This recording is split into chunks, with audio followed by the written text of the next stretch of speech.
안녕하세요. 보험 전문 기자 김승동 기자입니다. 안녕하십니까. 최혜원 변호사입니다. 오늘도 최 변호사님 모시고 보험에 대해서 말씀 나눠보겠는데요. 하이프에 대해서 오늘은 말씀 좀 나눠보려고 합니다. 요즘에 보험사들이 하이프 수술을 했을 때 보험금을 굉장히 안 준다고 합니다. 그 안 주는 이유가 뭔지, 하이프 수술이 뭔지, 어떻게 대처하면 되는지 말씀을 나눠보도록 하겠습니다. 하이프 수술이 뭘까요? 하이프는요, 고강도 초음파 집속술이라 그래서 영어로 하면 High Intensity Focused Ultrasound. 예, 연습했는데 잘 안 되네요.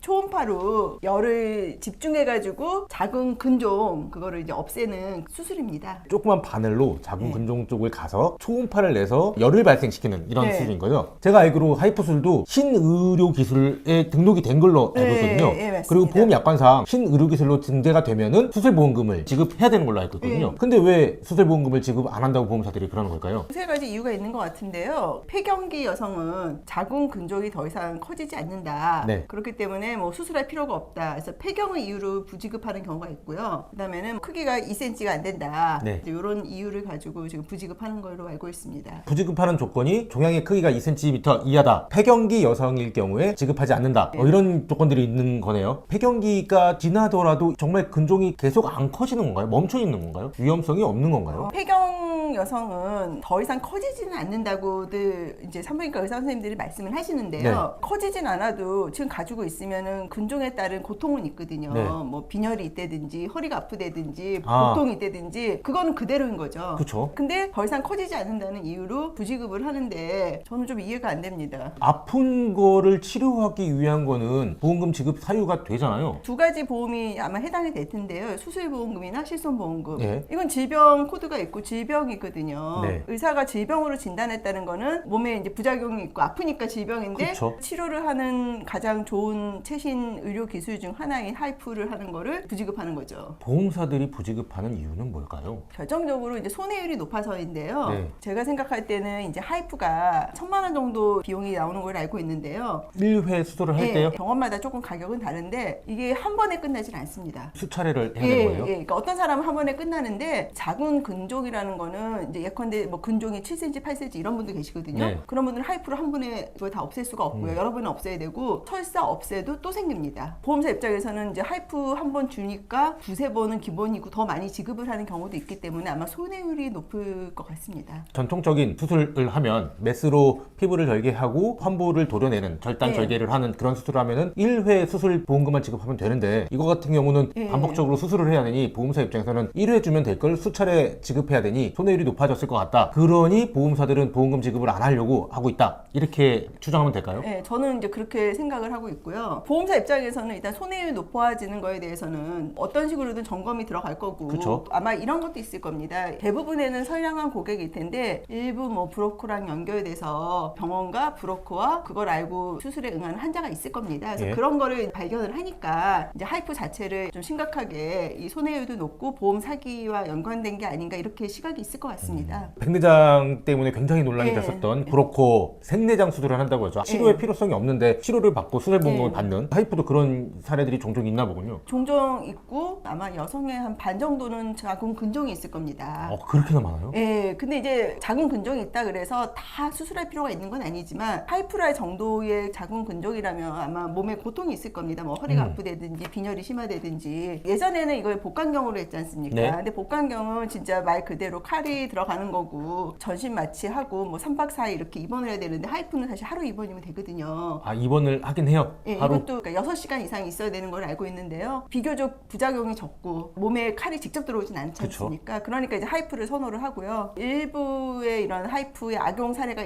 있으니까 이제 보험사 입장에서는 하이프하는 사람들을 약간 의심의 시각으로 보는 것 같습니다. 변호사님한테 하이프 관련해서 보험금을 지급을 못 받아서 네.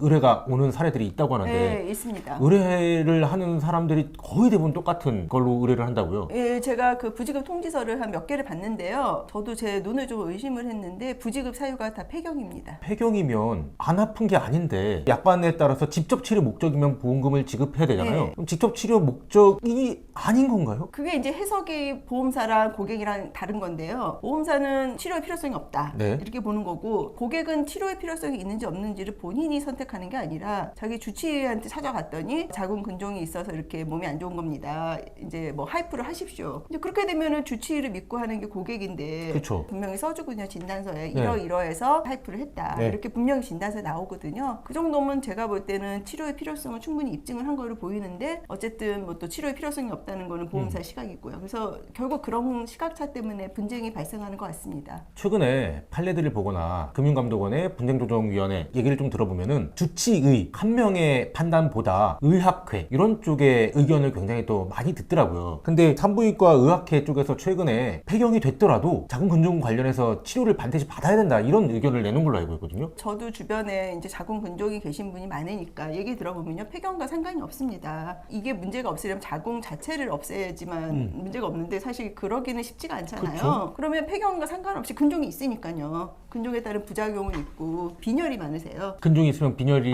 예, 그러신 분이 많으세요. 그래서 이거를 어떻게 안 할 수가 없다 그러더라고요. 근데 의학회 쪽에서도 반드시 수술을 해야 된다라고 네. 했고 신의료기술을 받은 수술이 맞고 그럼에도 불구하고 보험사들이 보험금을 안 주면 보험 가입자들은 어떻게 대처를 해야 될까요? 금감원 분쟁 조정 결정이나 갔다 오는 방법이 있는데 가도 이게 너무 밀려 있다 그래요. 그래서 언제 답이 나올지 모르고 요즘에 3개월, 6개월은 기본이라고 하더라고요. 뭐 결국 그렇게 되면 이제 또 소송으로 가야 되는데 소송이라는 게 이게 참 또 많이 물어보시잖아요. 그러면 얼마나 걸리냐. 예. 근데 제가 해보니까 간단한 보험 사건은 기일이 안 잡혀서 그렇지 기일만 잡히면은 바로 그 끝나는 사건들도 있고요. 복잡한 거는 1년 이상도 가고 그래서 저도 이게 얼마나 걸릴지는 얘기를 못 하겠는데 저는 이게 이렇게 복잡한 사건이라고 생각하진 않아요. 그렇지만 아마 이건 소송에 들어가면 진료기록 감정도 하고 아까 말씀하신 대로 뭐 산부인과 학회 예. 사실조 이런 걸 할 것 같습니다. 그렇다고 해서 뭐 이렇게 그렇게 오래 걸릴 것 같지는 않은데요. 제가 하기는 한번 아직 소송은 들어간 게 없는 것 같아요. 요거 관련된 하이프 그래서 원래 관련해서요. 소송을 좀 하려고 그랬다고는 들었는데 뭔가 이거를 해줄 변호사를 못 찾았다 그러더라고요. 저한테 오신 고객님이 집단소송 뭐 이런 데도 갔다 오셨대요. 근데 억울한 사정을 하소연은 했는데 막상 도와줄 변호사는 못 찾았다. 또 그분은 저한테 그렇게 얘기를 하시더라고요. 그래서 저도 좀 안타까워서 좀 도움을 드리는 게 좋을 것 같다고 좀 생각하고 있습니다.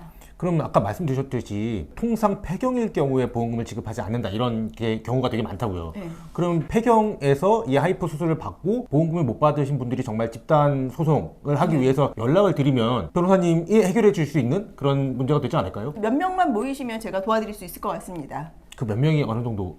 그래서 제가 생각할 때는 그래도 한 10명 정도는 돼야 되지 않을까요? 근데 지금 몇 명 이미 저한테 오신 분들이 계셔가지고요. 10명의 환자분들 연락을 주시면 아마 최 변호사님께서 도움을 주실 것 같습니다. 요즘에 보험사들이 이 하이프 수술 관련해서 저도 굉장히 얘기를 많이 들었거든요. 보험금 지급을 굉장히 꺼려하고 있다고 합니다. 꺼려라는 표현이 맞는지 모르겠네요. 관련해서 부직을 받았다. 정말 아파서 치료를 받았는데 이건 치료를 받을 수밖에 없는데 보험사들이 이건 수술이 아니다. 혹은 집단 치료 목적이 아니다. 보험금은 못 주겠다라고 했으면 최 변호사님께 연락을 한번 해보시는 게 좋을 것 같습니다. 최 변호사님 연락처는 저희 영상 하단에 설명란에 기재되어 있습니다. 이상으로 오늘 영상을 마치도록 하겠습니다. 감사합니다.